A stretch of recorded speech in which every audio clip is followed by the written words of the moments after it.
It's an ML Sports Take brought to you by Batavia Downs Gaming and St. Bonaventure University's online Masters in Journalism. Get it done in under 2 years. Also, thanks to select partner friends of the program, Dan Davidson Jr. and Senior Mark Alberti and Matt Motika. Please subscribe to my YouTube channel at ML Sports Platter. So the Bonnies get a road win against Duquesne. It did feel good, right? 87-79. I thought three big things happened. I thought in the second half, raise the intensity, raise the physicality. That's number one. Number two, offensive execution. Just movement, passing, knowing where everybody's going to be, shot selection, and making those shots. It was big. I mean, 56% from the floor, 50% from three. They got to the line, 26 attempts, made 21 of them.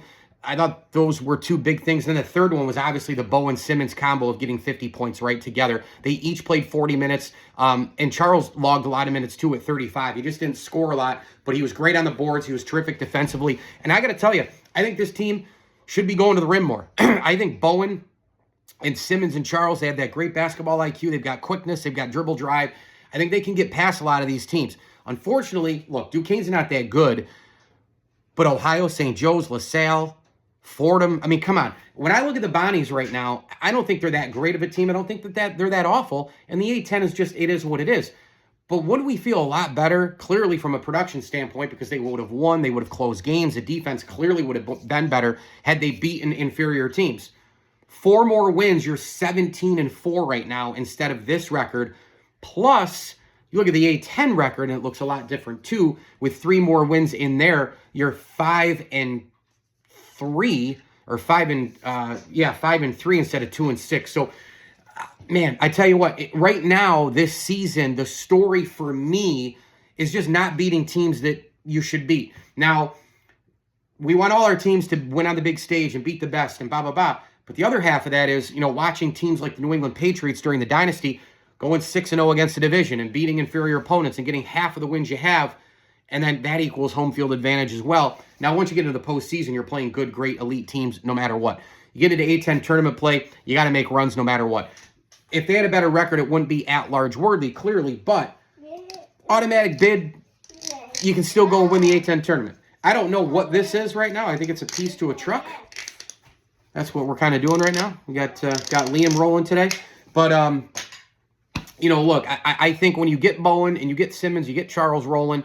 Well, Charles didn't have the points last night, but it's interesting because you start to look at, like, the right mix of players and who's on the floor. And sometimes, and Dan Davidson, my man from sophomore year, roommate, and just such a tight, close friend of mine, love that guy and his family. Frank Mitchell, like, sometimes on the floor, like, they're not as good of a team. And Dan brought that up last night, and I agree. He can get the rebounds, but last night he didn't rebound at all. And when he's out there, he's just kind of loafing. When he gets into those modes, he's just loafing. He's behind the play defensively. He's not getting the rebounds offensively, which means no putbacks. He gets 3 rebounds total. He had 7 assists. But in that game, you're almost kind of looking at it. Joe G. I mean, how about him last night? I mean, the physicality and I think maybe some people get the wrong impression when I talk about Joe G. I like his game. I like his potential. I like his size. I like his attitude. I hope he's at Bonaventure all the years in college. I really do. And I think Osui is really coming along as well. He played 22 minutes. Those two guys gave him 16 points off the bench. It's just Joe G's a little bit slow.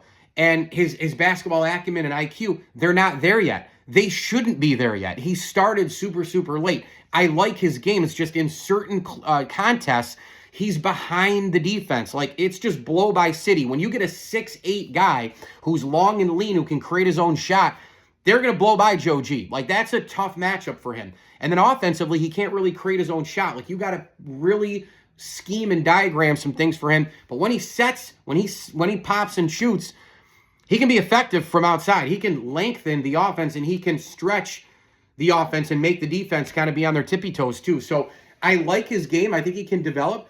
But I remember last week on the broadcast, I was working with Mike Corey and the team for ESPN.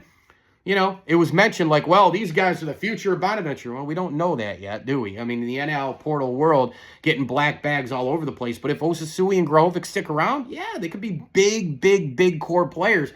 We just don't know because guys are playing at 3 or 4 schools in a college career these days. But I thought physicality, I thought offensive execution, I thought, just the overall Bowen-Simmons games in the second half, they really stepped up quite a bit. and it was a road win and certainly one that they needed. But again, I'm looking at this schedule, and I think they could be a lot better. I think that, you look at the record alone, 17-4 compared to 13-8 just by beating teams underneath. At least going into the season, that's what we thought. You look at that 5-game losing streak there, and the defense giving up all those points to Fordham, all those points to Richmond, all those points. I mean, VCU, whatever. You lose that game, whatever. 78 to LaSalle. The St. Joe's game was nip and tuck, one possession here or there. Boy, you get a few more wins against those teams.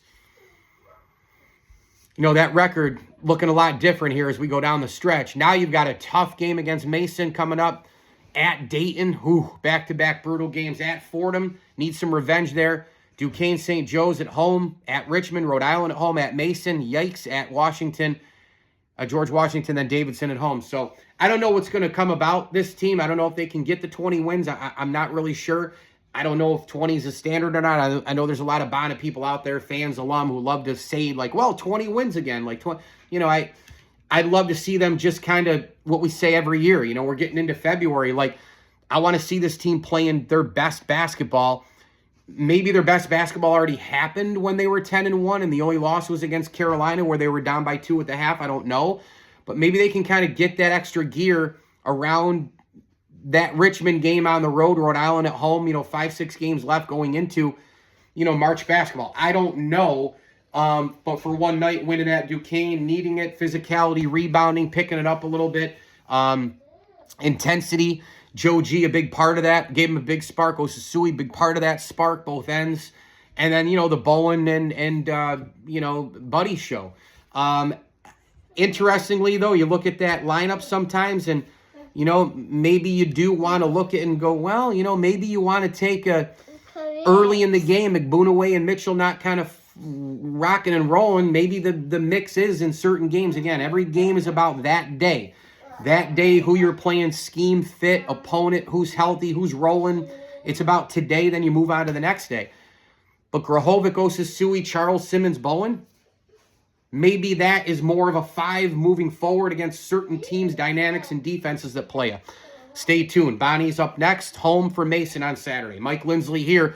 ML Sports Take brought to you by Batavia Downs Gaming, Stumble and Monkey Brewing Company, Western OTB, and St. Bonaventure University's online masters in journalism. Log on now to sbujournalism.com. You can get it done in under 2 years. 2 pass to earn your online journalism graduate degree. Get a free guide. Figure it out, fill it out, get it done. Tell the stories that matter with a master's degree in digital or sports journalism online right now at sbujournalism.com. Competitive tuition, legacy of journalistic excellence, 100% online coursework. Again, bunch of Pulitzer Prize winners at Bonas, 5 in all. I'm not one of them. Tons of other award winners and a heck of a lot more. Number 6, best value school in the 2024 U.S. News and World Report. Top 15 most innovative schools, 2024 U.S. News and World Report. Apply now for next intake. Bachelor's degree required. And of course, no GRE or GMAT required at sbujournalism.com. Partner friends, Mark Alberti, Dan Davidson Jr. and Sr., and Matt Motika, we thank you as well. You want to be a partner friend of the videos here, the shows, you're an alum, hit me, MikeLSports1979@gmail.com. And please do subscribe to the YouTube page as well, at ML Sports Platter. As I always tell you, enjoy the games.